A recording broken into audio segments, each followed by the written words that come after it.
Thank you, everybody, for coming. We're very proud to host this, Chicago Craft Beer Week. We're actually talking about craft beer. Awesome.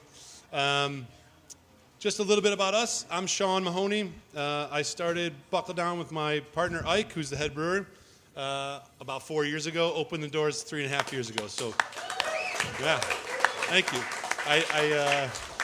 We got a lot of friendlies in here. I like it. Thank you. We're excited to talk about what it is that we do here, but we're also very, very pleased to have a great group of guys that Pete Frost will introduce to you. Speaking of Pete Frost is a food and beverage writer for Crane's Chicago Business. He comes in from time to time. When he moved into Oak Park, he's come in for a couple beers. And he came to me with this idea, and I think it's a fantastic one. So let's give it up for Pete Frost. Yeah, Pete will be our moderator today. The way we're gonna do it is we're just gonna do about an hour's worth of questions that Pete has chosen, and then one more. We're gonna have a little bit of break, and then we're gonna do Q&A. So go ahead. Great, thanks. So, like Sean said, I am Peter Frost. I'm the food and beverage reporter at Crane Chicago Business. There are a bunch of Crane Chicago businesses sitting around on the barrels. So, if anyone wants one, please take it and then subscribe because I need to make a salary. Thanks. You can do your part to save journalism. All right. So thank you guys very much for hosting. Let's have another round of applause for the Buckle Down guys. These guys worked really hard to put this together. As you can see, it's not the ideal setup for an event like this, but it's perfect tonight. So thank you. Super pumped about this roundtable. We got a really great group of guys here, and these guys took time out from Chicago Craft Beer Week to come here and to talk to me, take questions from a pesky journalist and a bunch of yahoos like you. So thanks everybody for being here. We're going to have plenty of time at the end to take questions, but it's also supposed to be really casual. So if you have questions, you can raise your hand, and I'll call on you. All right, and if you're going to tweet anything about this, that's cool. Just make sure to do hashtag CCBW for Chicago Craft Beer Week, because that'd be awesome. And all right, so I'm going to introduce everybody. So Sean, our host, Sean Mahoney, he is a graphic designer by trade, who opened Buckle Down Brewing in 2003 with Ike. After some time as a creative director at a Chicago ad agency and 7 years running Foothold Design Studio, Sean began his life in craft beer. With an opportunity to turn a passion into profession, he and Ike built Buckle Down from the ground up in under 1 year. Sean holds a BA in American Studies from the University of Notre Dame, has summited several of the great U.S. mountain peaks. Which ones? Very nice. Congratulations. That makes one of us. He is guided by the tremendous love and support from his wife, Emily, his 4 amazing boys, and the belief in the power of creativity, hard work, and optimism. Hi, Sean. Hi. Next, in the middle here, we have Gabriel Magliaro. He's the co-founder and president of Chicago's Half Acre Beer, one of the OGs of craft beer in Chicago. He didn't write that, I did. He grew up in the Delaware Valley of New Jersey and Pennsylvania, where he attended high school, worked with the local artists, and studied traditional glass blowing. After moving to Colorado and working for years as a professional glass artist, he moved to Chicago to attend the school at the Art Institute of Chicago. There he studied design, writing, and photography before graduating with a Bachelor's of Fine Arts. In 2003, after a stint in New York City, he moved back to Chicago and began work at Half Acre Beer Company, which he opened in 2006. It's one of Chicago's seminal breweries, and like I said, it's an OG. Half Acre now has 2 breweries, a store, a wood shop, is about to open its second restaurant, and employs more than 80 people. He's married with 2 daughters and continues to find creativity in his daily work. Next, right next to me, we have Tommy Vasilakis. I say that right, Tommy? Okay, thanks. Close enough? All right. He's a second-generation restaurateur turned brewer. He founded Brickstone Brewing in Bourbonnais in 2006. He was inspired by his grandpa, Bozzo. Yeah, okay, got it. Pilsner enthusiast. Tommy learned an appreciation for the taste of beer at a young age. hopefully legal. His passion also inspired his curiosity of the many different flavors and styles of craft beer, something he wanted to share with people closer to home. In 2006, he opened Brickstone's Brew Pub, brewing beer on a scaled-up homebrew setup, making about 20 gallons at a time, which is crazy to think about that today. A year later, Brickstone installed a 10-barrel brew house, which at the time they thought was overkill, along with 4 10-barrel fermenters. As the brand continued to grow, the team in 2012 earned a bronze in the World Beer Cup and a gold at the Great American Beer Festival for its flagship APA. It's pretty impressive. A year later, the brewery earned another gold at the Great American Beer Festival for its Belgio APA. That set in motion a plan to build its production brewery, which is completed at the end of 2015 and operates on a 50-barrel, 4-vessel brew house. And then we have Steve Lorans over here. He opened the lager-focused Kins Lager Brewing in January 2016 on Roosevelt Road in Oak Park. Steve didn't put this in his bio, but that was the first brewery, I think, in Oak Park since Prohibition, correct? Or ever, maybe. He started in IT when he was 17, and he worked for companies such as Next, Apple, IBM, AT&T Lucent, UBS, and Red Hat. He started making beer because he likes drinking beer. He earned an associate in brewing technology from Chicago Siebel Institute in 2013 and did a summer institute at Five Rabbit Brewing in 2014. He began brewing his Pilsner, Chicago Common, and other lagers in January 2016. Now he's getting ready to expand. So these are our panelists, everybody. They're a great group of brewers. Making great beer in this market, making it fun to be a drinker like us. So this panel, as you all know, is about the business of beer. This market is absolutely crazy. We have something like more than 60 breweries in Chicago alone, and in the metro area we have 170 breweries. Nationwide there are, 5,400 now or something of that nature. It's ridiculous. It's the most in history.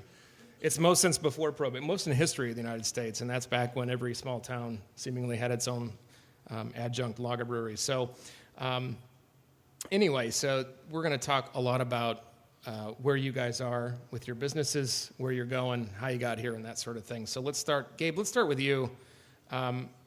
Speaking of this crowded Chicago craft beer scene that we have today, 170 breweries in this metro area. When you started in 2006, what did it look like here? Well, there wasn't a lot. And thank you for having me, by the way. Buckle down, guys. I appreciate this. At that point in time,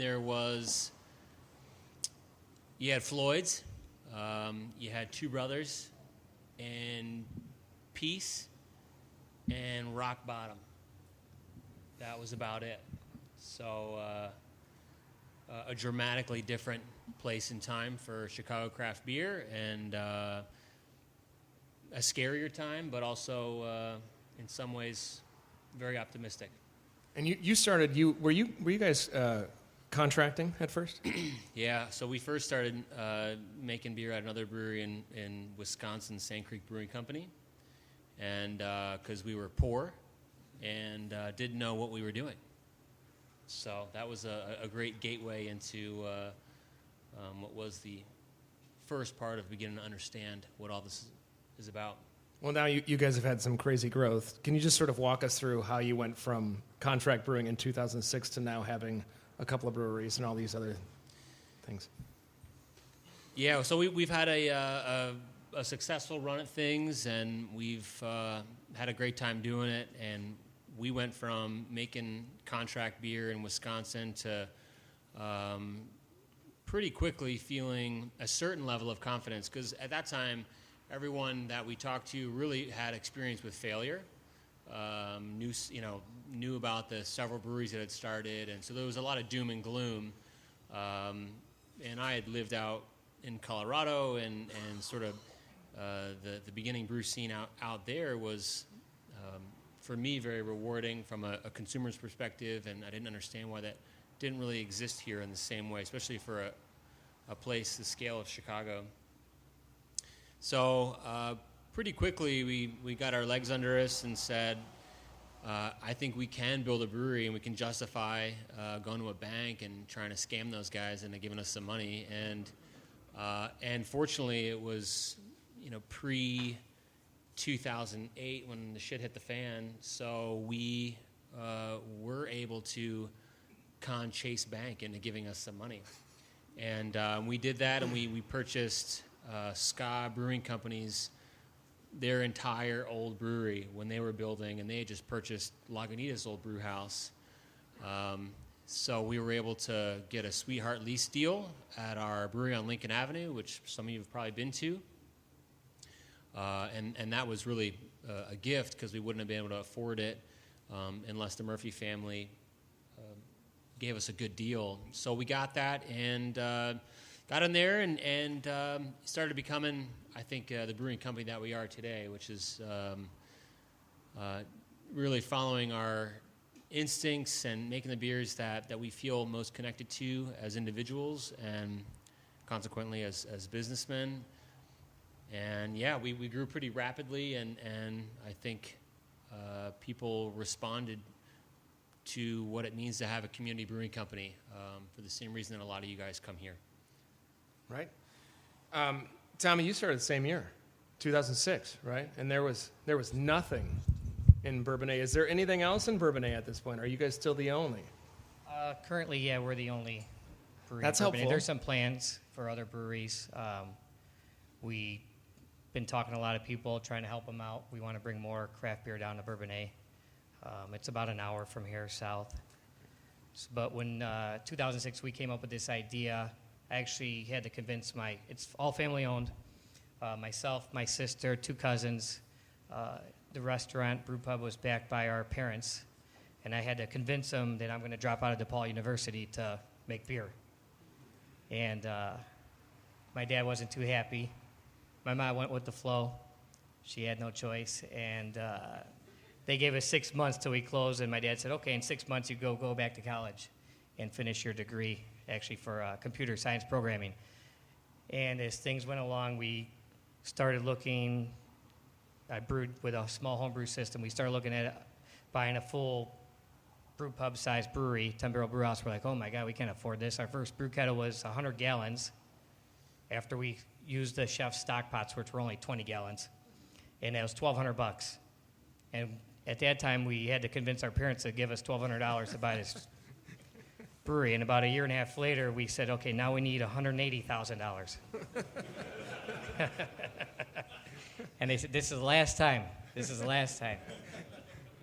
And they were very supportive of us. We put in a 10-barrel brew house. We were lucky enough to have a very good following in our town to help us grow. They supported us. We didn't know what we were doing at first either, just like Gabriel said. A lot of people if had our beer in 2006, would say, well, their beer wasn't very good. And we knew that, but we wanted to grow into the community and keep trying, and that's what we did. And it wasn't until we saw people going to beer shows, oh, where could I get this beer? How could I get it? Well, what do you mean? We're never going to be in a store. It's not our plan. And we kind of grew from there. We were helped successfully by winning some Great American Beer Festival gold medals. That helped.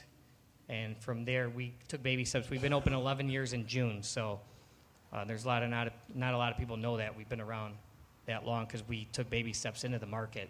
We didn't decide, hey, we're brewing beer now, we're going to get it out to every bar and restaurant. We waited till we thought we could do what we can, and especially in this competitive market now, you don't want to go out in the market with subpar beer, so we feel if it's not competitive, we're not going to, hang out with everybody and try to put beer everywhere. I mean, that's pretty different, right? In like 06, you probably could open and serve some okay beer and get away with it because you were still sort of a novelty. There wasn't a whole lot going on. But now, if you Yeah. serve subpar beer, it's good night. Yeah, we were well subpar beer in 2006, so that's why we're still open. Yeah. So if we were to open that brewery this year, we'd be closed in 6 months. So we were lucky enough that the market wasn't as competitive and it wasn't as, there weren't as many breweries. People thought we were crazy. Our first purchase of kegs, we purchased 8 brand new kegs, and we thought we did something crazy. Like, oh my God, we bought 8 kegs, So now there's 8 empty kegs in my garage, probably at all times. Sean, so yeah, I am, I live in Oak Park, so I'm somewhat local to your brewery. You were my first local, I guess. And so I've spent some time here over the years. You do okay. No, tell me about how you guys got your start and how you've grown. I mean, if you just take a peek behind me, well, it's dark now, but this room wasn't so. That wasn't so full. That wasn't so full 2 years ago, 3 years ago. Now it's packed. You're out of room. So tell me about how you got here and now what, because I don't see a whole lot of room over there to expand. Yeah. So I think maybe definitely unlike Gabriel, when we wanted to raise money for a brewery, there was just not a lot of lending happening, and so we wrote what we thought was the best business plan. And Ike makes fantastic beers. This is how we decided to start a brewery, is just based on his product, what he makes, his talent. We took it into the bank, and they said, "So what? So what? Prove it." And that's kind of the chicken and the egg situation. Is without any previous experience, it was what are you going to do? Well, how are you going to convince anybody? And at that time, there were more and more breweries who are making really good beers, especially locally. And they said, well, what's your big differentiator? What are you going to do? And we, the two of us said, we're just going to make the best beer we can make, because I think it's a false claim to say, let's just follow some sort of trend or do some weird ingredients or something, not to what Ike knows how to brew beer and what we feel is our strength, the beers that we know. So we had to just kind of keep pushing the bankers to help us. But also, we found financing in other ways too, because you have to be scrappy, you have to figure it out. Gabriel mentioned that he had some people in his corner to help out with some equipment. We did as well.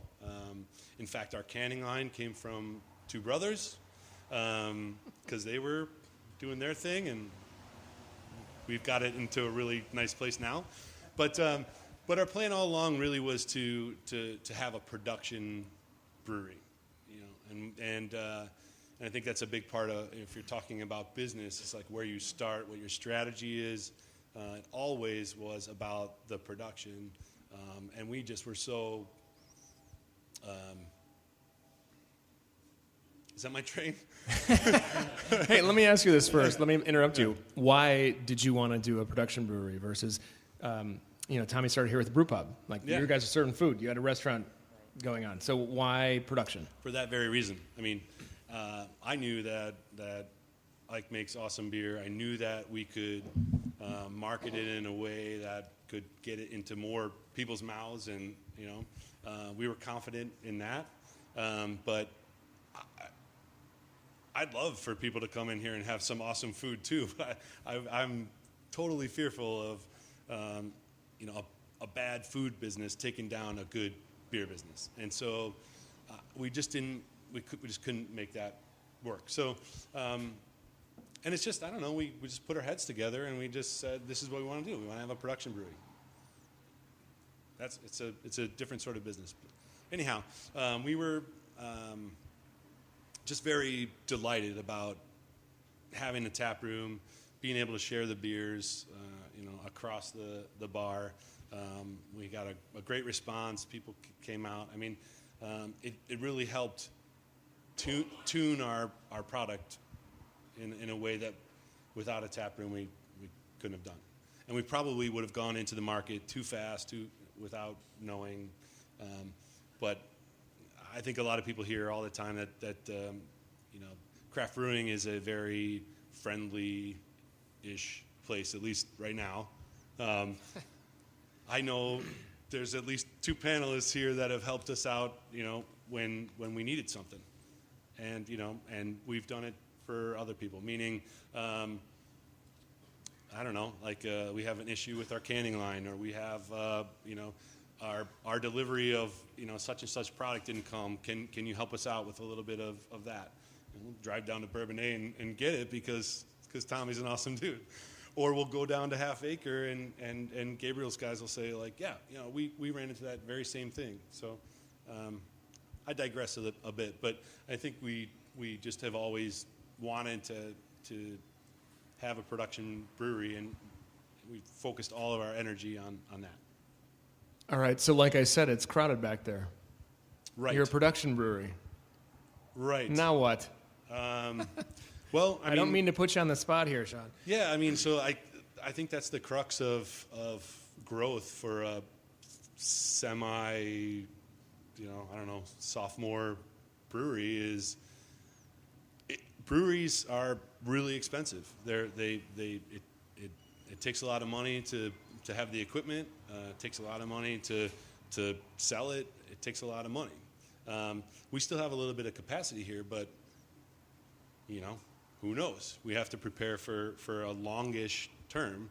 So yeah, we're looking at other places, but it's that constant dance of, do we spend more money and hope we roll right into it, or do we keep our cash flow in a good spot? We're certainly happy with growing. It's just how to do it at an appropriate pace without getting out in front of your skis. Thanks. Steve, Kinslager. Yes. You are the only lager-focused brewery here, which is interesting. True. And I just want to say new- that I don't help Sean because I'm a jerk. He's not a jerk. But now you're my local. I guess I could probably walk to your brewery. I guess I probably have. I guess I probably should have a couple of times for sure. I take no responsibility for anything. How you get there and back. So you are the smallest of the brewers here. Kinslager is the smallest brewery here. You're also the youngest. And you're also doing something that no one else is doing, and that is you are using the new Great Central contract brewing facility to take your recipes that you've worked for a couple years on, and make your beer to get it out into the marketplace. Yeah, so we started off with a 5 hectoliter brew house, which is about 4 barrels. Not quite as small as 20 gallons, but not. Wouldn't say it's a true production brew house at this point. But we did that. We tried to start sort of deliberately small and, have a small facility with a little tap room where we could prove out the beers. Because, you might think you know something about what you're doing, but you really don't know until you're actually selling beer. So that was kind of, where we wanted to start. We wanted to be able to prove that people actually wanted lagers and that they liked our lagers and go from there. So yeah, we last year we made about 350 barrels, and that was over a course of 9 months. And about 85% of that was sold out of the tap room. We have, counts very locally in Oak Park, Forest Park, Berwyn, a little bit, beyond that, but the response has been good. So in order for us to grow more quickly, we're going through an expansion project right now. We're getting rid of the smaller equipment and getting bigger equipment in, 15-barrel brew house, bigger tanks. But that means downtime, and that means that, we're kind of out of the game if we don't do something. So we looked for options, and Great Central happened to be coming up right around the right time. And, that meant that we could kind of cover some of that gap. And then once we, get the new equipment in, we're, comfortable with that, then we can kind of use them as extra capacity and, try to make sure that we're always present in the market if there's the demand for it in the market. So it's good to have those guys on. We're building a pretty nice relationship with them. They're good folks. So we're pretty happy that it was kind of the right thing at the right time for us. So this is the first time we're going to see your beer in the wild. Yeah, how are you within feeling a about month, that? Probably. Yeah, well, sooner than probably, right? Yeah. How are you feeling about that? I'm feeling pretty good. I'm feeling pretty confident. They've got a really talented team, so they've been able to execute, our recipe and I feel really good about it. So this brings to mind a question, and that's, anyone who's walked into their local Binny's lately could get lost in the beer aisle trying to decide what they're going to buy. Is it the can that turns you on? Is it the type of beer you're looking for? Is it the brand? Do you worry at all that, coming to the market in a package today in May 2017, do you worry about that? How do you think you'll stand out? How do you think you'll sell your beer? I worry about everything. I think you know that. We've talked enough about it. But I feel pretty good because, we're, like I said, we're lager focused, so that's a bit of a differentiator. Our branding's a little different. It's more kind of harkening back to like older artwork and, sort of like the pre to post prohibition style of brands and, beer styles and whatnot. So I think that we've got something there that's a bit of a choice. I really love IPAs just like any other beer drinker, but I don't feel the need to make another one as a flagship. Like these guys all make really good ones that I can, enjoy anytime. We make IPLs for the tap room so that, people that come into the tap room can get something a little closer to what they want. If they're more of a hoppy, headed person, but it's not our main focus. So I feel like, we're enjoying what we're doing, basically like bringing other styles of beer, other choices to the market. And I think, again, we've got a little bit of a different style. Our tap room's a little different. Our branding, our artwork's a little different. The beers are certainly a little different. So I feel pretty good about it at this point. That's good. The rest of you guys are facing the same pressures, right? Whether it's for tap handles in this town, which is an increasingly, I don't want to say impossible because it's not impossible, but it's very difficult to get on a tap in a bar and to be there for, after you kick that half barrel or whatever it is, right? Like somebody's going to try to swap you out. And then on the shelves, it's, if I'm at Binny's and I'm looking at Buckle Down, Half Acre, and Brickstone, you guys are all sort of in the same oeuvre of beers, right? Like you make pale ales and IPAs and they're all delicious. Like how do I decide? It's difficult as a consumer. So I can't imagine, what goes through your mind as a brewer. Any of you guys can answer this. How do you decide? How do you differentiate yourselves? Is it the branding? Of course, the beer's got to be there, but look at the market today and tell me your thoughts on how you compete. I'd say branding is definitely key. Can design, that's what you're going to see on a shelf. Bottles were a thing before, now it's more the can. People are going more towards cans. But our biggest emphasis is trying to get sampling out there, getting people to try our product. And when they're in that store, they know they want to buy one six-pack. They want to be assured that that six-pack they take home is going to be pleasurable. And that's what they're happy to take home. So we do a lot of samplings and bring out our team to try the product before they buy it. Everyone's going to look at a beer on a shelf, and they're probably going to pick it if they don't know it by the look of the can. So that'd be number one. But if you're able to give someone a taste of your product before they take it home, that's pretty key for us. So that's what way we kind of be after branding, where we go to. And you're in 12s. You're in 6-packs of 12 ounces. Gabriel, you guys have long been in 16s. Tell me about that decision. 4 packs of 16s. 4 packs of 16s. I want to backtrack. I forgot Goose Island in my list of breweries that were in existence. I thought that you just ruled them out because they were bought by InBev in 2011. Because no one calls those craft anymore. It's like everyone woke up on the day after they sold that brewery in 2011 and had a drink of that beer and said, "Oh, this is shit. No. This is terrible." And dumping it out. May John Hall strike me down. No, they were very supportive of us and welcoming, and I'm an asshole for not saying them. And I would say that Goose Island remains very supportive of craft breweries around here. Yeah, they eternally have been supportive, and no bad words. 16-ounce cans, yeah, we started that. We started with them in 2010, late 09, 10. Yeah, it's a full pint of beer, Chicago Classic. It was an easy choice for us, and the market has slowly but steadily, come toward us. Regarding your question about like what, makes that can pop out, against all the others, and I think it's a ton of very little things that all come together underneath an umbrella of good things for people. And we all rationalize why we care about things, but I think there's all these touch points that breweries have, and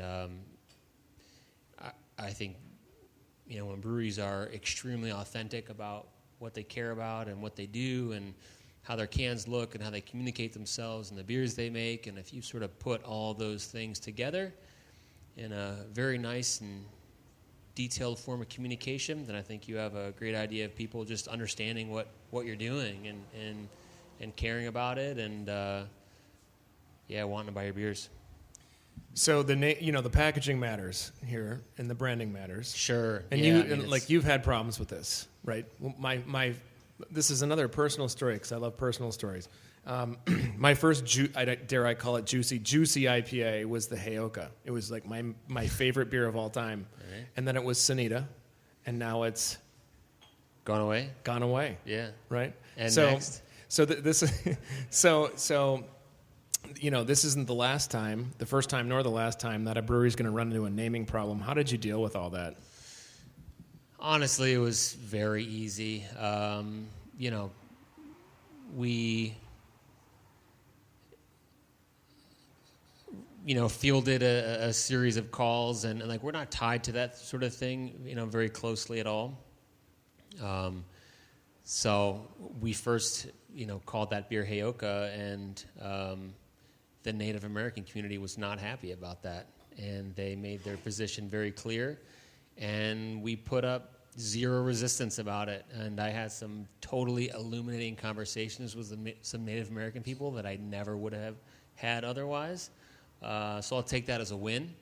And then we named it Sanita, and some other dudes who I don't regard as highly as the Native American people reached out about that name, and that was a matter of choice. They didn't have to do that, and we said, fine, should you want to do that, it's all yours. We'll walk away from it. We've done it once before. We'll do it again, and we're here now. So I don't anticipate that's going to happen again, but if it does, we will bail on this name too. So. Fair enough. Sean, I know that your bread and butter is graphic design, so all these beautiful pictures of logos and so forth that you see around here, you designed. When you came up with the name and the names of the beers and the artwork, why? Was it with the end goal of selling it on a can to a consumer, or was it just we think this is cool? Yeah. Just quick disclaimer and a shout out to my good friend John Salamini, who goes by Spike Press, who's been a longtime poster designer here in Chicago. I worked with him for a very long time. He created several of the characters. Sorry. Right. So no, don't apologize. I mean, people say that because it's my background, and there's certain other things that I do here. But this gentleman is very talented, and I have to give props to him. So that aside. Yeah, I think it to Gabriel's point, it's really important to have a series of things, but yeah, when I probably spent 6 months looking at every can I could find, looking at how they jumped off of a shelf, whether it be in the back of a bar or in a Osco or whatever. We did. I mean, I come from a graphic design background, so we did color tests, and I mean, you have to keep looking at it from far away, from close. You wrap things around someone else's can and say, like, what if this was this? So the process of that is something that has always intrigued me. It's my passion. So the creativity around what's going to draw your eye, what's not. For example, so I think both Belt and Suspenders and Clencher were designed in a way to actually create a hole in the shelf. So With the use of black, you mean? yes, Yeah. by the use of black, for sure. So at the time, there's some other guys that were starting right around us, and I would say there was a system in place for very bright, bold colors, really wild, almost tattoo-like colors, and it's still in place. So I walked down all that, and I thought, what if there's a hole here?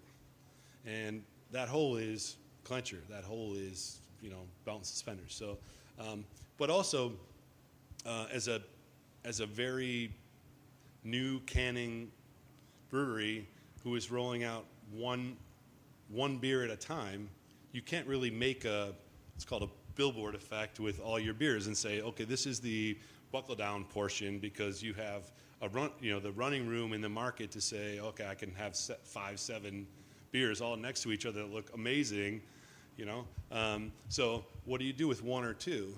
And what are the systems graphically that you can create that you're going to be able to replicate from one to the next? I think the really, really good graphic designers, packaging designers know how to do that from the start. So I think, that was the start. That's why that first can that ever came out was really important what it looked like, and we were thinking about the next 4 cans, before that it came out. So that naming beers is just a lot of fun, and it's just become more and more fun. People always say, well, aren't all the names taken, and there's so many names, and aren't you going to get sued and all this stuff? Yes, there are things you have to do to protect your names should they be very successful, and that's just part of it. But a name like Xavier McDaniel,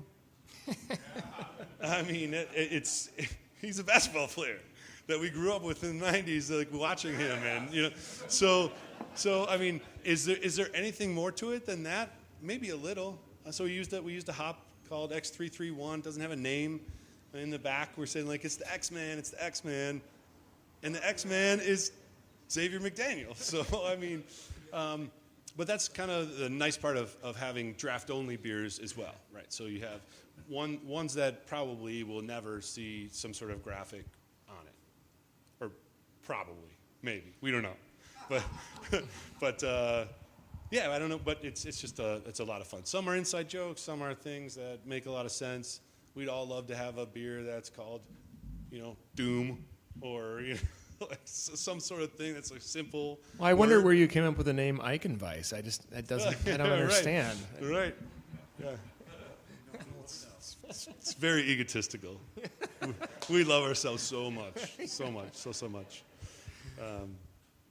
Yeah, it's just fun. If you can't be lighthearted and have some fun with it, then how can your customer have fun with your brand too? Sure. So you guys are all in different places in the marketplace, and this is something I mentioned at the very beginning of our conversation.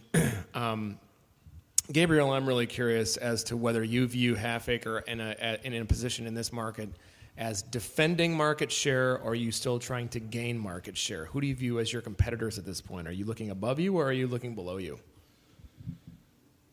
That's a doozy. I'm going to bring it right out there. Well, we're in a pretty unique scenario within Chicagoland. We do sell a lot of beer in the area, and I think when we set out to do what we do, we have no one in mind whatsoever. And I don't say that as something I should say. We really don't consider the other people selling beer, or at least I personally don't consider the other people selling beer. I think it's like a very personal conquest to try to remain excited about what we do, try to not rely on the things that we've done in the past, and continue to have, good ideas and evolve as a company. And so far, that's been a rewarding process. And this year we will sell more beer in Chicago than we did last year, and the year prior to that. We are, in some ways, bumping up against the girth of the distribution market, I would say. Meaning, we talk about distributors, we think about saturation, and that's like, who do you sell beer to, and how many accounts are there today that are thinking about selling craft beer? And we probably exist in that landscape a little bit. We can maybe fall off on that bar, and maybe we come on in that bar, but we're probably closer to a scenario where we're thinking about how many bars are interested in what all you care about, craft beer. And I think that represents a little bit of where we are at right now. We're evolving alongside craft beer a little bit and trying to maintain the intensity of what Half Acre is and the energy that surrounds our brand and how much fun we can have as a brewery. So Daisy Cutter, for example, I'm going to ask the question again. So at Daisy Cutter, do you view that as more as a competitor against big beer and maybe some of your new and evolving beers against craft? I think Big Beer would consider Daisy Cutter as a competitor for sure. Yeah, for sure. From a volume perspective, it shows up heavily in IRI data and all the things that they're looking at. We don't look at it as our path towards success because we don't try to really grow Daisy Cutter. We try to pretty much keep it around the same level, and our growth really exists within brands that hang around that beer. So yeah, Daisy Cutter is it's a big player within the Chicagoland region for sure. Okay. Yeah, so that's part of the, when you look at the market as a whole, you see a lot of fall off on the bottom end, right? Like you're starting to see some small brewers fold and not make it.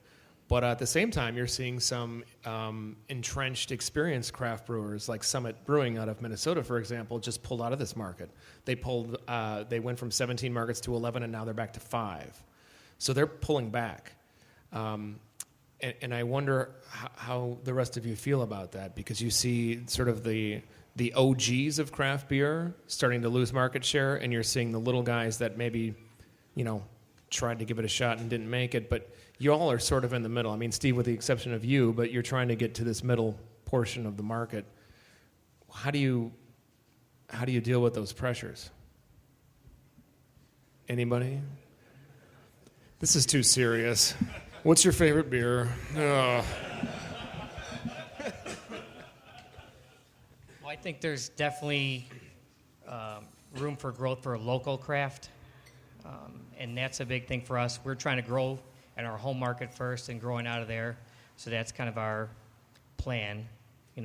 Conquer the area we're in and grow from there. We don't want to start selling beer in an area we're not too familiar with, and we kind of grow from our home territory and grow out. As Gabriel says, the Chicagoland's very supportive of his product, so that's his home territory. We're down in Bourbonnais. We're pretty popular around there, and we're growing from that area. So I think local craft is the big thing now, and people will understand that Illinois craft could all be local craft as well.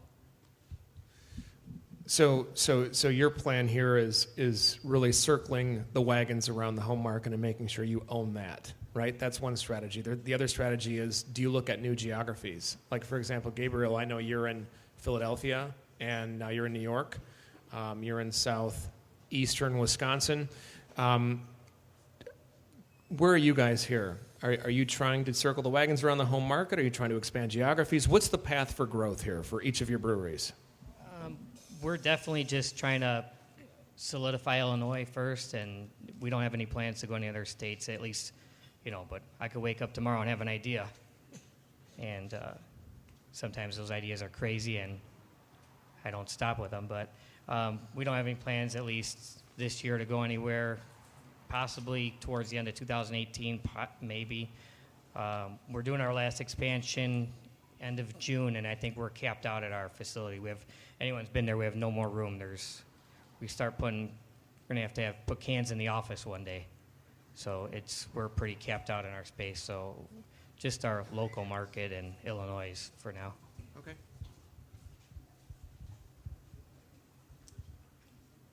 Well, I think the idea of growing from home outward is, I think any brewery is going to tell you that that's the strategy, right? You can't go to a market that you can't support. You have to have feet on the street, right? So for us, it's very similar. We're starting, Oak Park, kind of pushing west. As we kind of gain some traction westward, we'll start going a little bit further east. But there's really no way to sell beer if you can't represent, right? So, I mean, I assume you. Yeah, sure. I can also talk about this. So we've been talking about, like a multi-state plan for 2 years. And it's, but with the retraction of certain breweries like Summit, it's clearing out a little shelf space. I wouldn't say that the shelves are not totally packed, but there is a sentiment that drinking locally is the right way to drink.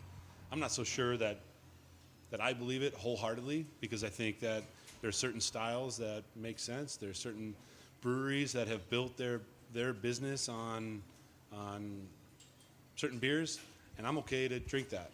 But I like to do both. Right? If I go to a store, I wanna do something I know is a beer that I like, and I want to try something else from my local brewery. So I think there's room there. I think other people are drinking that way as well. There's a lot of options, as you've alluded to, as everyone knows. But you can kind of do both. But the reason we haven't gone into other states just yet is that sort of slow and steady business to, quite frankly, to make enough money to put people in the right markets. There's a breaking point at a certain amount of volume with a brewery where your fixed costs are the same, but as you brew more and more, that frees up some margin for you to do some stuff. So we're like teetering on that now at about 3,000 barrels. And so what do you do? Like, do you take this opportunity that you have right now by continuing to grow every year and build a new facility? Or do you look at the market as a whole and say, whoa, let's just ride this out, keep our brand stable, keep cash flow, not take on any big debt? Right. What do you do? Or the opposite. You raise a bunch of money, you flood the market, you put more people on the street, you try to do all your best to do more tastings, as Tommy said. You make more relationships with the people that you can't right now. It's I think it's a relationship business in a lot of ways. So I think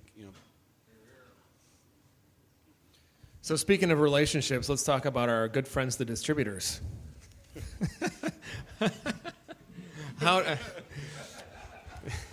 Nobody wants to touch this one either. I'm a great host, everybody. I'm asking all the right questions. Yeah. All right. So most of the distributors in this market now have, I'm not exaggerating, 35 IPAs on their sell list. How do you deal with that? Not just for you, Steve. Come on. It's a lot. No, Steve. No. I mean, this is part of your business strategy. This is part of the reason you did lagers, right? Yeah, I mean, we felt like we had something different to offer.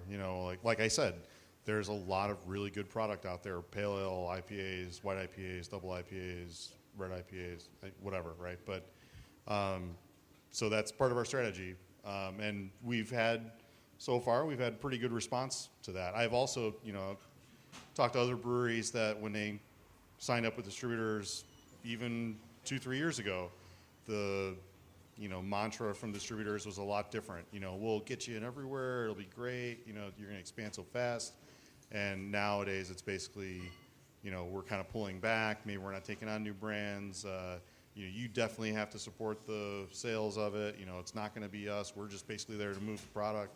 So I think that there's been a big shift in, how they speak to breweries and how they, what they've come to realize is the reality of, the market space. So.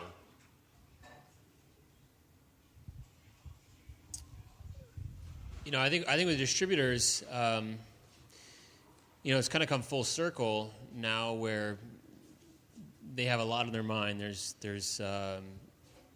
so many different brands, and most importantly, within those brands, there's so many different beers, right? It used to be that breweries made 4, and then, seasonally there was an additional 2 or something. Now every brewery makes a ton of beers, so it's a very complex idea trying to get the mind share of those distributors. But when we started out, it was the same thing, but for a different reason. They just didn't care at all that we went with a very large distributor at that time, because like the other ones just wouldn't call me back. So it was, and we received a certain amount of respect from that distributor, who is the largest distributor in the region, at least in the city where we work with them. And I think a distributor ultimately is someone who delivers your beer. Now, if you can get additional service from them, that is a wonderful thing. But I don't think a distributor should be relied upon for the success of your business. I was drunk for years just going out and pushing our beer, because I couldn't really rely on our distributor to do that, or that wasn't my expectation of them. So we had to go out and shake hands and hang out at bars and make sure that our needs were met. So I think regardless of the landscape, like, it's on us, right? This is our problem and not theirs. At a certain point, it'll flip to where actually they require to give you time because you're a meaningful part of their business, and that's a powerful moment. So right now, let me stay with you for a second, Gabriel. You mentioned that a lot of these guys are saying you need boots on the ground in a market. You haven't had to do that so far in Philadelphia and New York, and your product's moving. Yeah, we don't have any people there. We've been selling beer in Philly since 2010. We've never had anyone there. And I can't give you some wonderful set of ingredients that makes that work, but yeah. You sure? I can think about it for a while, but we're from that area, and which is why we sell beer there in the first place, and did it before it made any business sense to do that. So, but yeah, we have a good rapport with that market, and we have good sales in both of those places. Yeah, I think from the distributor point of view, it's important you go out as a brewery and show your face to a lot of people, support your product. When we were approached from a distributor, same distributor as Gabriel here, Chicago Beverage, 2012, we didn't know what distribution was. We didn't know who to trust or who's going to do right for us. So we kind of built our team based on, let's sell our beer for ourselves. The distributor will help us when we need their help. But we can't, when they're bringing in all these new brands, we can't blame them, because you never know who's going to be the next big brewery, who's going to be the next brewery to blow up. So, they're taking chances at multiple brands, and you can't blame them for that. You just need to keep supporting your own and expect to sell your product for yourself. So let me ask you, are you guys still having fun doing this job? Is this everything you thought it was going to be? Like, you get to come to work and like brew beer, right? That was the idea. Is that what you're doing today? Is that what anyone's doing today? Is it still fun for anybody? No, absolutely. It's I've told people from the very beginning, you're a total asshole if you can't be brewing beer and have fun. It's just ridiculous. So, yes, is it hard? Yeah, of course. But if I was making widgets in another factory somewhere, and if I was passionate about that, then you have to live it. You have to, yes, having fun, for sure. Yes, Peter, I'm having so much fun. No, I am. It's only been a year for me, but yeah, it's been great. It's it's stressful, but it's the right kind of stress, right? It's the kind of stress that you wake up every morning and you're just kind of like, all right, I got to figure out how to do this thing, and by the end of the day, if I haven't figured it out, I got to figure it out tomorrow. So and you just keep chugging away at it, and it's fun. So. Yeah, I'm having a fucking blast. Yeah. No, it's really good. I feel like I've had a lot of different jobs in beer. I mean, I've always been, the guy running Half Acre, but that's been different things throughout the years. And my job right now is a bit more administrative, big picture items, things like that, which, I don't know, did I see that coming when we started Half Acre? I'm not sure, but, I think I thoroughly enjoy it, and I think more than anything, I sort of enjoy Half Acre through our staff, who just great human beings, and I think their excitement keeps me excited, and the creative process as a whole is like something I'm truly invested in, and we can engage that in new and different ways all the time. So things are better today than they have ever been. I bet that everybody up here would agree with me that it's not so much the beer that makes it fun, it's the fact that it's the company that makes it fun, right? It's an opportunity for you to build the company that you want to have. It's the opportunity to be the person you want to be. I think this is the best industry there is. I mean, it's 11 years I've been doing this for, and I love getting up for work in the morning. I used to try to be the first one to the office. I've been having too much fun lately, so that's not happening. But everybody in this tree is awesome, and there's no other thing like it. All right, it looks like a lot of you could use another beer or the bathroom, so let's take a little bit of a break here, and we'll come back. Just one sec. One sec. I'm Wait. just going to say one Wait. thing. You can still do that, but because we're in my brewery, we brewed grapefruit belt and suspenders. We canned it this morning. We are not releasing it till June 10th, but if you want some right now, it's yours for the taking. Wow.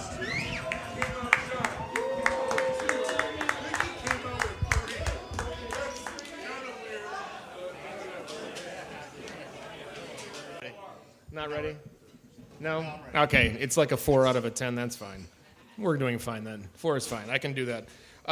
So one of the questions my friend Greg, who's sitting back over here, wanted me to ask about diversity in craft beer. And we're talking about cultural, racial diversity, not diversity in like we have a stout and we have a lager. There's a lot of white dudes and beards in this industry. It's starting to change a little bit, but there is still, in fact, when my friend Greg mentioned this to me, I started thinking immediately of who's a woman in craft beer or who's an African American in craft beer, and I could think of like certain people. And I shouldn't know names. Like if I think of like who's a white dude with a beard in craft beer, I think of like, oh my God, I see a crowd of people. So let me ask you guys about this. Whomever wants can tackle it, but how do you guys view your responsibility as employers when it comes down to hiring and recruiting and even appealing to a diverse set of people? Tough one. Okay. Since I have the mic, I'll answer. For us, really, it's just we don't hire a lot of people. Certainly, we've had several calls for resumes, but we are open to anybody. I mean, I in my small little pocket of this world, I think I'd love to see more people apply, more people of color, more women, but it just hasn't happened. So I can't really honestly say, besides what I'd like to see, what I don't know. I mean, do you feel a responsibility to openly recruit these? Sure, I think. I mean, as a business owner, I think it's required, and I think that we celebrate diversity every day, just as individuals here. So of course, we'd like to see more of that, in the business. Got it. So I go back to a statement I made earlier, which is basically that one of the things that I enjoy about having a brewery is that it gives me an opportunity to have the business that I want to have and be the kind of person that I want to be. So for us, it's more a matter of just, it was right there in the business plan that, we weren't. It's right there in the business plan in terms of like, hey, there's more interest in craft beer from women, right? How are you going to deal with that? Well, we're going to deal with that by just being respectful of people as people. Like, we're not going to make a fruity beer, we're not going to make a pink beer, or, some stupid bullshit like that. We're basically just going to say, like, hey, you're another beer drinker and you appreciate all the same, flavors and nuances that anybody else does, whether you're a woman or you're black or you're Hispanic or you're white dude without a beard or, whatever it is, right? We're all just brothers and sisters on this planet. And yes, I do feel a responsibility, not as a business owner, as a person, to just respect everybody that I meet in that way. So it just translates into the business, and my partners are the same way. That's why we are partners. So I don't have much more to say beyond that. Steve, let's also point out that you have recruited and promoted a Jamaican guy, right? Rashane. Best guy ever. Love that guy. Rashane's awesome. Yeah. So you If he have, ever I mean, leaves you me, I'm have gonna like be how many devastated. employees do you have? Like 4? 3? No, I mean, Aside from founders, you have 2 employees? we have 2 employees and we have 3 founders. So Right. Again, we are a very, very small company, but Right, but Rashane you just promoted to brewer, to an Rashane's assistant great. brewer. Yeah, I mean, he came in without a lot of experience, and he learned a ton over the past year, and he went from assistant brewer to brewer, and he's able to take on independent shifts now and made my quality of life way better, and that has nothing to do with his nationality or anything. He's No, it doesn't. It's just super pointing good out. dude. It's pointing Yeah. out that there is some diversity in the Yeah, industry. yeah, It's yeah. just, yeah. Anyway, The scale of our business. We recently hired a director of human resources, and she's awesome, by the way. And I've always felt like my, single role as the person leading Half Acre is to hire the most potent group of individuals that I could get my hands on, regardless of race or sexual orientation or anything else. If you were the most psychedelic individual imaginable, if you were great and could offer Half Acre something really good, we would bring you into the fold. That said, when bringing our Director of Human Resources on board, we did have a conversation that touched on this and talked about it. If we can, if we can find people that that match our ideals and that share a creative vision and that also happen to be of different races and things like that, we should do it. And we are finding people that aren't always dudes with beards and white and all these sort of things. So it's slow and steady, but there's a little bit of like what this industry attracts right now is that. But little by little, we are becoming a multicolored organization with different sexual orientation. cool. You can go ahead too, Tommy. But I was just going to say that I feel like from the outside that craft beer has always been sort of a big tent type of industry. I feel like, craft beer is always sort of welcomed all races, all creeds, what have you. It doesn't always show up on the payroll, but I feel like the ethos of craft beer has always been sort of big tent. That's just me. So definitely we have a diverse staff at Brickstone. Between the brew pub and the production facility, we employ about 85 people around, and a lot of our applicants are online applicants, so we kind of look who's passionate for beer and who wants to join our team and who wants to do the best job for us. There's a girl texting me right now. She says she wants to brew. We gotta go. What does she look like? But actually, our sales director here, Jason, who's standing over there. Jason, please stand up. We're actually making him grow a beard because he's the prettiest guy on our staff. So he's been growing it for about 4 months now. But so we're requiring that for him to grow a little bit of a beard. But no, but our staff is pretty diverse. If anybody knew us at Brickstone, our brewpub brewer for 9 years now, Johnny, just left and went to Key West, and he was half black, half white, and he did a great job for us. He came to us as a server, and his passion for craft beer, we trained him to be a brewpub brewer, and we're pretty open to whoever wants to come join our team, definitely. Great, thanks. So I have a lot of questions. I'm not going to ask any more. There's one more. I really want to talk about hop contracts because I think this is fascinating. But I also want to talk about giant brewers and small brewers and what is selling out.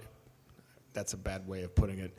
Is if you're starting a food company, like your business plan is we're going to sell this at when it gets a certain revenue.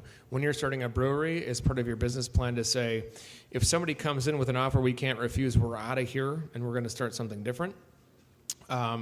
So let's ask. I'm going to ask that question instead. Like you guys can talk about hop contracts on your free time. I think it's a fascinating topic, but let's talk about the consolidation of the beer industry and whether or not we think we're in a bubble. And if you don't think we're in a bubble, when do you think we will be? Go ahead, Tommy. Let's hear it. Let's hear what you got. What if Budweiser, what if AB InBev or Miller Coors said, we're going to give you $200 million for your company? Could you have them meet me later? No, our goal is to grow as a brand, and our goal is to, eventually one day, we're pretty family, still run business. We want to pass this on to our kids. We've had a lot of involvement of investors wanting to help us out and grow us, and that's what's taken us 11 years to get to where we are because we haven't let anybody come in, and we don't have a board of directors to answer to. A lot of our decisions are made by a group text to my sister and 2 cousins, and we really don't want to answer a lot of different people. So us as a group right now, we're pretty well known that we want to pass this family business on to the next our kids, and as our parents pass it on to us. So what they do with it afterwards, it's up to them. But it's definitely something we never even thought of, and if that discussion would ever come, it'd be a long thought of where do our kids go from here. So you're sort of on the fence on this, is what you're saying. If somebody comes and gives you an offer you can't refuse, you're going to take it. You're taking this in the next generation. You get that guy out of here. You want to answer it? Honestly, it'd be a family decision, so there'd be all of us deciding this, and we want this to grow with our kids as well. But is there an inherent evil with selling to a larger brewer? Whether it's, I'm sorry. Okay, all right. We got one opinion. But, I mean, what if it's like the Craft Brewers Alliance or one of these craft brewer... No? You think it's still evil? They still want sales. You don't buy $1 billion company and not want it to produce. Well, of course. It's a business decision, right? But, I mean, we're all in business here. Well, I'm going to let Gabriel answer this because he's probably in more the position I am to be bought out before me. So Actually, Gabe's Brewery is right in the sweet spot of the We purchase just crowd. sold during this conversation. Son of a bitch. Is that you back there? You buy that? You're folding that into your brewery in Starved Rock, correct? Yeah. Well, it's a very complex question, and Oh, it's not a complex it's fucking question. complex. I think craft beer is not. Beer used to be 2 things: big industrialized breweries and everybody else, and it's just not that any longer. There's different grades of brewing companies at this point, and people that never intend to get above a certain scale because their model is direct to consumer, and then there's regional brewers that are looking at volume as the main way that they make their living, and so on and so forth. So I think the industry is very complex right now. There's a lot of things going on. For Half Acre, we don't have any plans as of this moment to sell our brewery, aren't entertaining anything, and don't see it as part of our future. We started a business not because I wanted to work for somebody else. A little hook about selling to the big guys, you still work at the brewing company, right? So I didn't start a brewery to work for a bunch of other people. I very much like my quality of life and the independence that I enjoy as a result of that. There's a lot of different ways you can find liquidity as being a business owner, right? You can have a buyout. So my brewery just got absorbed by another big brewery. You can find an equity partner, private equity, and you sell a certain portion of your brewery, and you continue to run your brewing company, and you look to take some of your chips off the table. You can look to have your staff invest in your brewery by buying some of your shares and find liquidity that way. And you can do an ESOP. Now, that's not breweries, staff investing is not an ESOP. An ESOP is we basically structure a deal where we give our employees part of our business and we saddle the business with a certain element of debt. So all those things exist out there, and at this point in time, we consider none of them, and that the best version of Half Acre is the one that we have right now, and we'll continue to grow it just as it is. That was the tough one for you, Gabriel. I'm sorry. I'm really sorry. We are not in that position right now.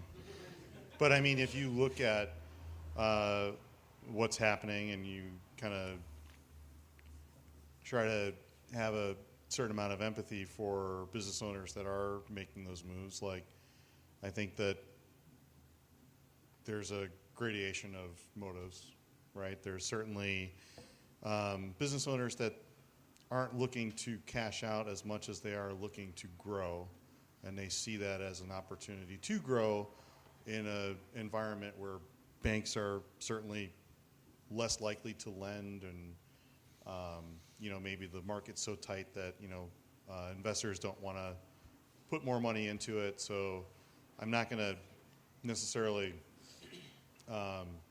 fault anybody for making that decision. For us, certainly, when we talk to our investors, we made it clear that we were not looking to do that. Who knows, right? Like, you get a certain amount of money, who knows? But I'm saying that we were very likely not going to do something like that, because again, it's more a matter. It's the company that you want to be. It's the person you want to be. It's we didn't start this to work for other people, just like Gabe said. So, and I think that the majority of the industry is like that. It's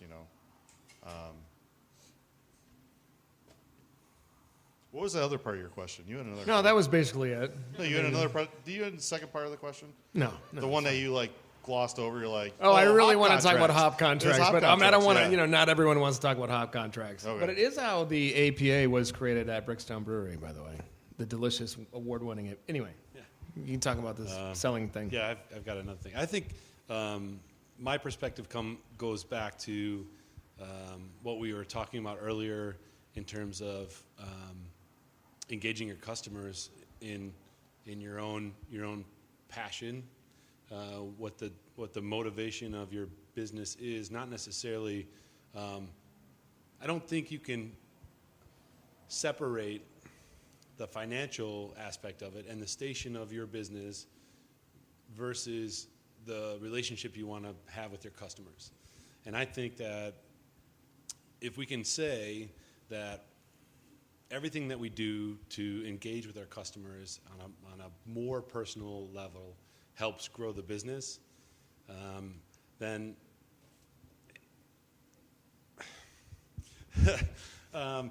then you can't really remove that from this conversation. I think there's a personal level for business owners, maybe 10, 11, 12 years down the road have a different idea than 1 or 2 years down the road, which is why this panel is great, right?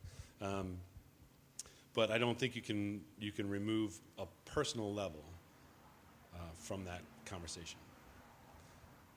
No, that makes total sense. And I think I'm a cold-hearted capitalist here. That if I if I build a business and I'm in a place where you are, and I say I need another facility, and I take on a bunch of debt and I build it and I just go for it, and then 5 years down the road I'm busting my ass and working 80-hour weeks, I might think, whatever you got, bring it to me. You know what I mean? Like you want to take some of your chips off the table, as Gabriel said. Listen, like look at Lou Malnati's, right?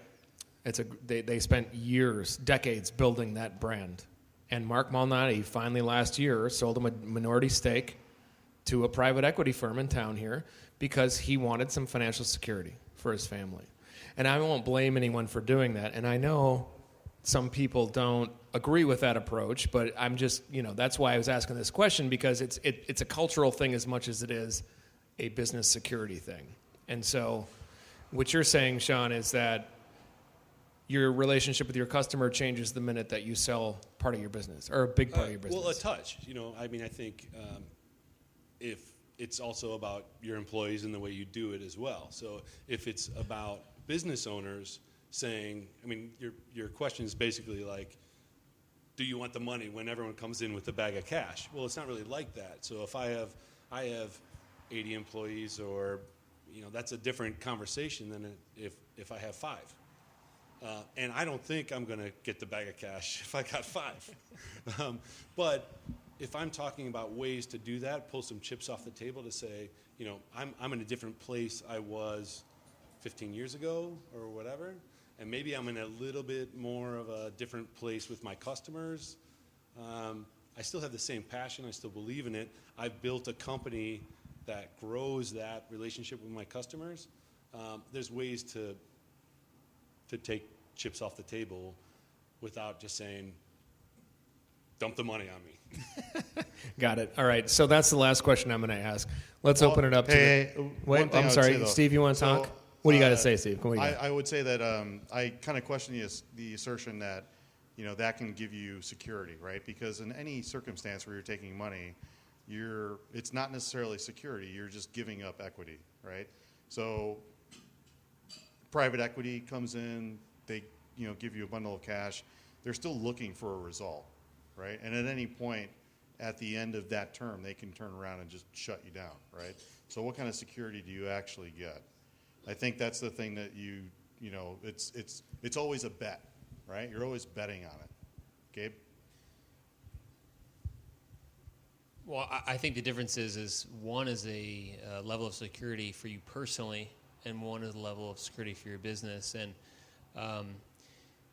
being a business owner, and probably some of you own businesses out there and are deeply invested in certain things, and maybe you have an investment advisors, or maybe you're really smart with your own money, and you're familiar with the word diversification, right? So as business owners, and all of us probably on some very serious level, are highly tied into our businesses. So we have a lot of eggs in one basket. Most of us, I would assume. And I think the difference is that over time, not the person running Half Acre, but the person running a family. I'm a husband, and I've got 2 kids, and I have to think about their interests. And at a certain point in time, you can look to take those chips off the table and diversify your own personal balance sheet, as opposed to the interests of Half Acre or Buckle Down or anything like that. So I think that's what it becomes. What it comes down to is, at a certain point, do you want to assure the interests for your family rather than the business itself, which a lot of us, and again, I'm sure a lot of you guys own businesses of your own. It's a lot of work. It's a ton of work. You put a lot on the line to do that. So that's my 2 cents on that. It's a I'm tough not question. looking to sell my brewing. I know. All right, so now I'd like to open it up for questions. Eric has a question. So Chicago is known for a lot of hoppy IPAs,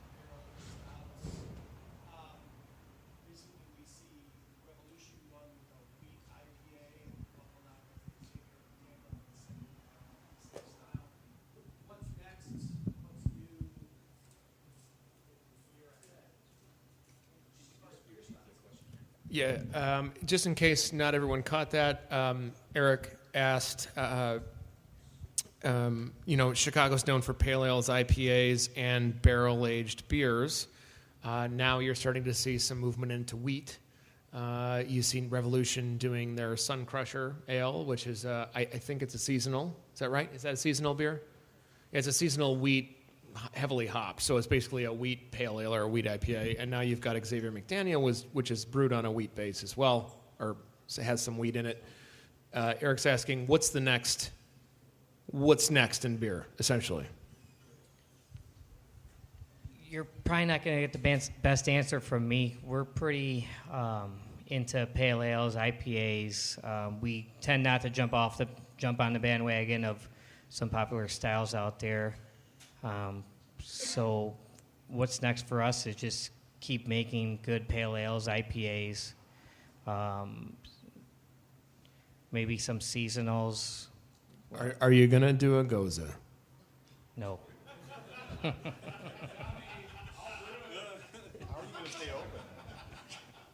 How do you stay open? Are we all answering this, or is it? Well, if you want to. I mean, whoever wants to answer Yeah, can let's answer let it this way. rip. I think it's not about necessarily one style that's going to reign supreme in the future. I think it's, today I think small and breweries that are doing endless variations on different things is, it's less about a stylistic future and more about a lack of duplication, I think. So, a new seasonal brew from X, Y, or Z large brewing company, I think you go back to Summit from your topic earlier. I think that's part of the problem for Summit. They're, I kind of think to myself, a lot of times today, the best beer, the only thing better than the best beer you've ever had is the one that you've never had.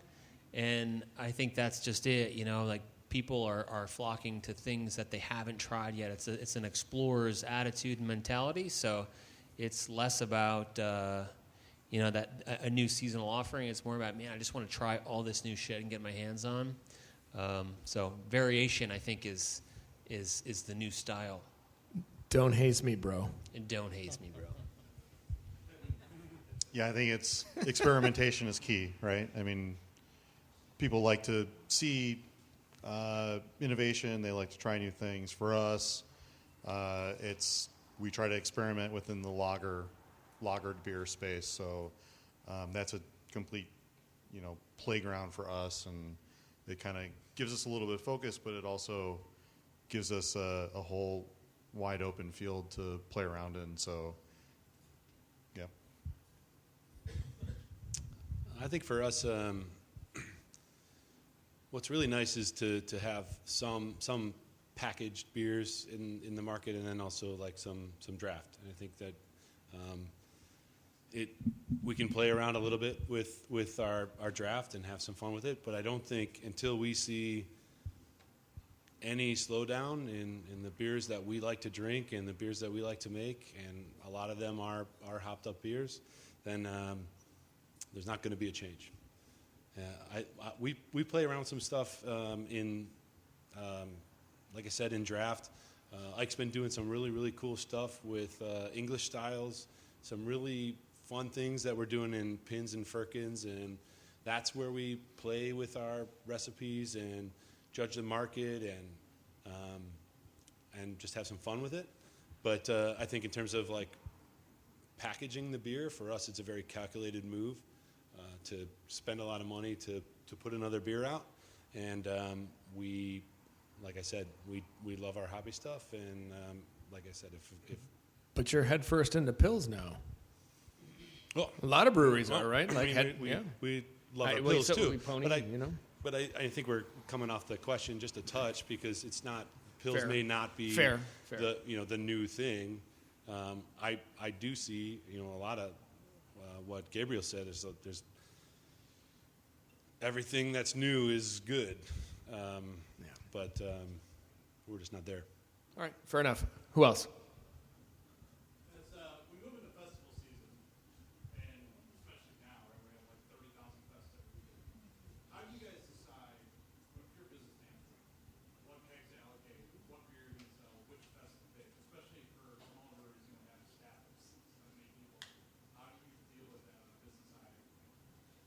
Did everybody hear that? Yeah? Okay. Well, everyone decides to do this panel. Who can get in? Because it's the best panel. Can you just repeat it just for the... Oh, sure. No, I'll repeat it for the thing. As we get into festival season, how do you guys decide how to allocate your resources to determine which festivals you're going to partake in and which beers you're going to hold back and et cetera for this particular festival? But this is the best festival.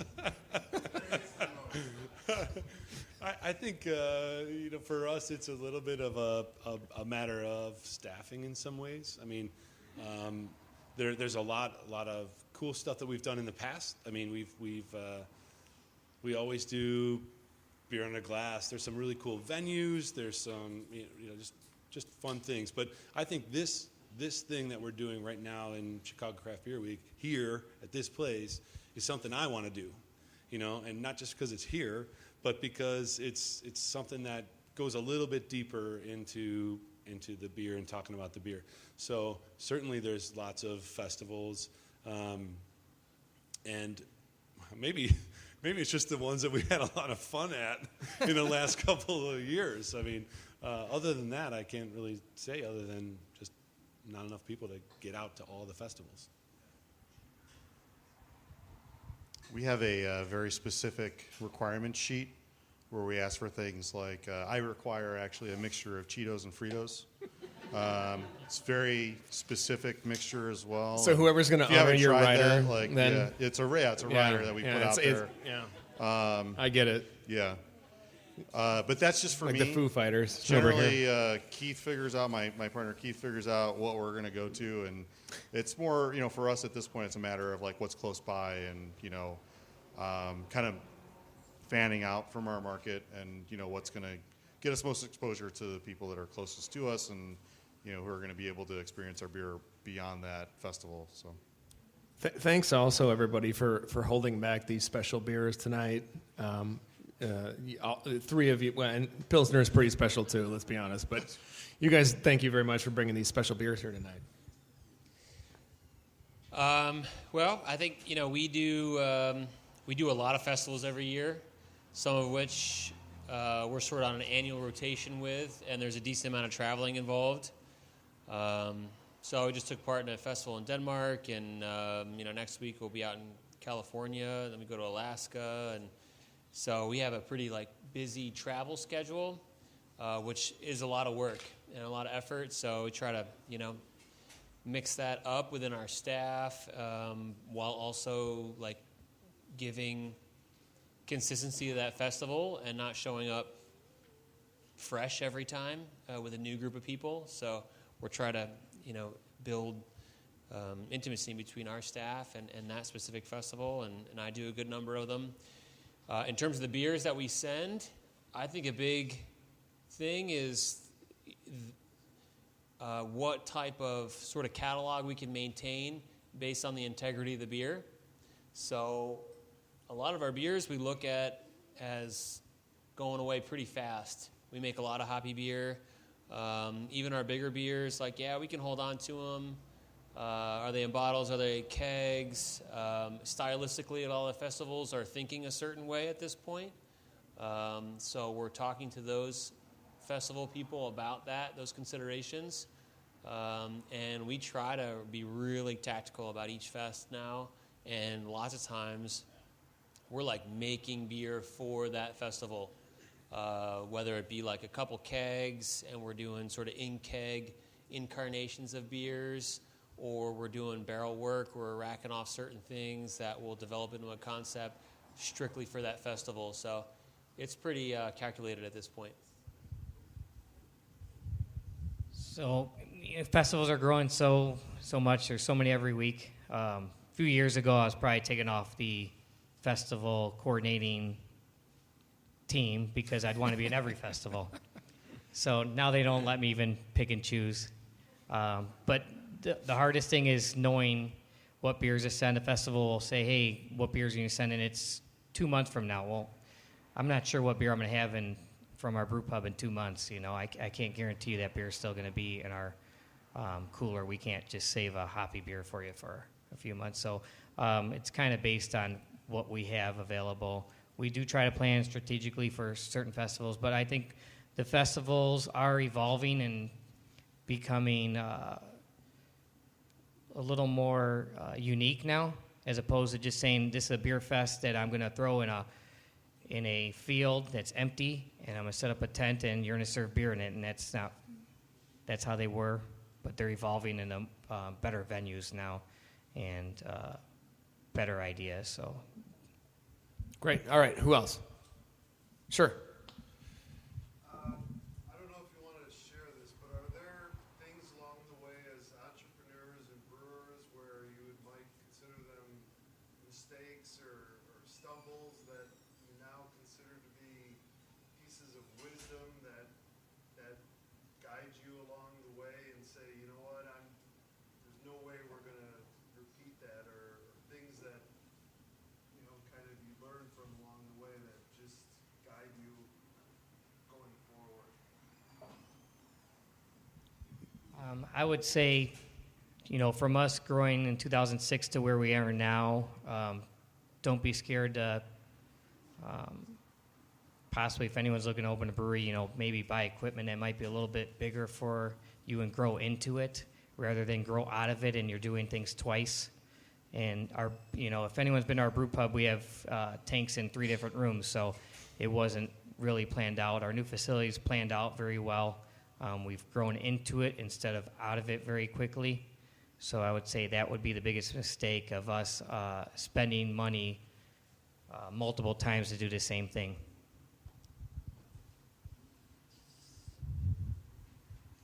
Yeah, we made a ton of mistakes, for sure. I'm not sure if we could tease out any real significant truths from those mistakes. But I guess I'm okay with them, and I expect to make plenty more along the way.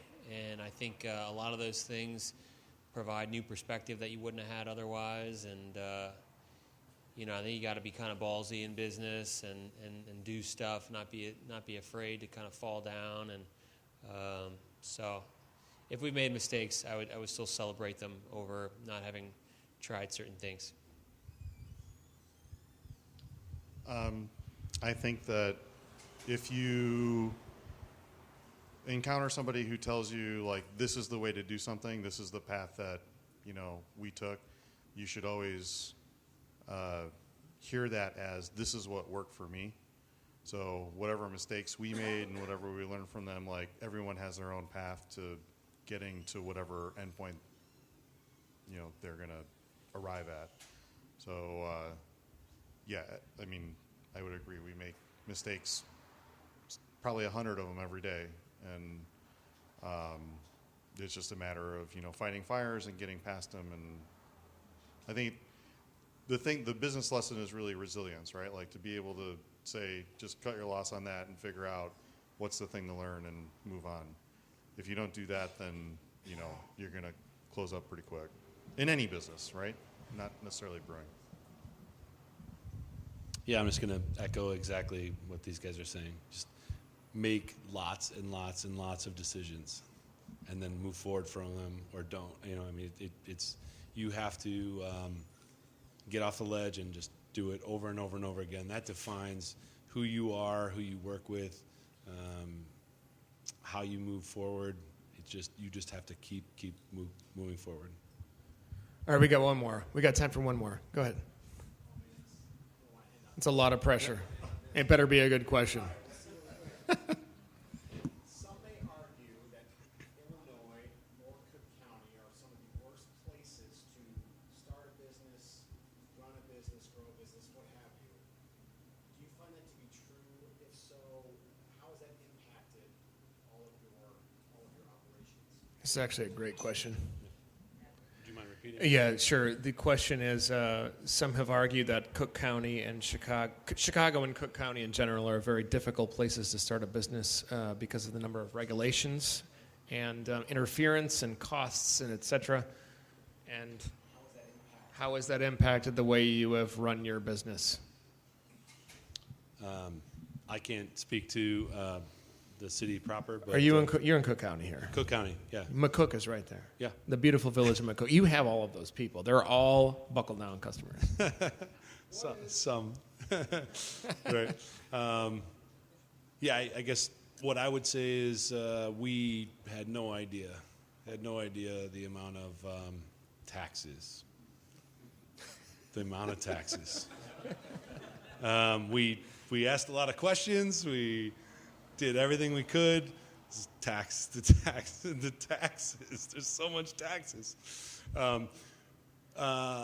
But it's it's table stakes. It just has to be. You're in a place where you have a awesome market.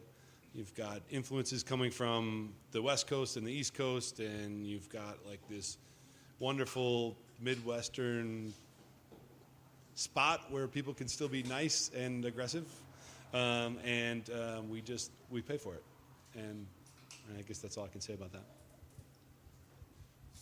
So we're in Oak Park, and people view Oak Park as even worse than Chicago. I have no idea why. I don't know. We actually had a really good experience with Oak Park. They helped us kind of get through all of the processes and paperwork and all that kind of stuff. They definitely, seemed to want us to be there, and that was very nice. And I think part of that was that, the three of us have been residents in that area for at least a decade, already. So we kind of knew that was the case, and we went in there kind of knowing that that's going to be part of our schedule, and we just have to work through that. And they were very receptive to that. Taxes, sure, but I mean, I might be unpopular in the view that taxes are kind of like what you pay for a civilized society, right? So one of the reasons why we opened up in Oak Park is because we're residents of Oak Park, and that we definitely wanted to be in that village, because if we're going to generate taxes, we want them to go to our neighbors and friends and family that all live in that area. So again, we view business as kind of one of those things of like, what do you want to do? Who do you want to interact with? What kind of person do you want to be? And, that offered us a location to, be a part of a community. And that's goes right into our name, Kinslager. Part of that is kinship. That's how we, work with our community. And it was a conscious decision that we made. So it really didn't bother us. Gabriel, I'm really interested to hear from you, because I was just talking with a guy, with Robert Bernecker from Koval, and they for a long time were considering moving outside of the city because of the difficult regulations that the city put on them as a distillery. Koval is a distillery, a craft distillery in Chicago, probably one of the best. Why did you decide to build your second facility and your restaurant in Chicago? You're doing enough volume where you could have said, we're going to go out to we're going to go out to Lake County, or we're going to go to Aurora or DuPage or whatever. You could have decided to do your production facility elsewhere. Yeah, we could have. We're a Chicago brewery. We're a city brewery. That's very much a part of who we are. We considered actually building a brewery very far from here on the East Coast, because that's where we're from, but ultimately landed on that we needed our brewery to be very close to our other brewery, which are about a little less than 2 miles apart, and to try to have that symbiotic relationship between the two facilities and the humans that were there and all the things that go into making half acre. Chicago's a bear, there's no two ways about it. It's tough. There's a lot of bullshit that you got to climb through, but you get through it, and it's a wonderful place to conduct your business. And all you are here tonight listening to us talk about this stuff, this doesn't happen everywhere. So I think there are hurdles, and we went through zoning changes and community approval meetings and all these sort of things that were pretty uncomfortable, but well worth it. Chicago's a great place to have a brewing company. Bourbonnais. Next question. Yeah. No, all right. So that's all we have time for tonight. But honestly, thank you very much to the brewers here. These guys are incredibly talented, make beautiful beer. And thanks again to Buckle Down for hosting this event. You guys put a lot of work into this. Thank you so much. And thank you, everyone, for coming. I'll let Sean kill it here.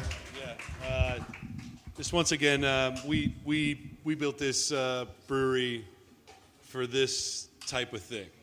You know, there's nothing better than having people who love the community, love the beer, come together and discuss it over a few beers. Pretty sweet. And the fact that we have this awesome panel of people that have been, you know, in the brewing industry for a very long time, and some that are just a year old, and us in the middle. It's just we're just very proud to bring everybody together here, and I think it's a testament to our community and the brewing community here in Chicago. So thank you very much, and thanks to Peter. Thanks so very much to Peter from Crane Chicago Business for putting this all together. This is certainly not my idea. This is Peter's idea over a few beers, and then this happened. So thanks so much. Thank you. Please stay for another beer if you'd like.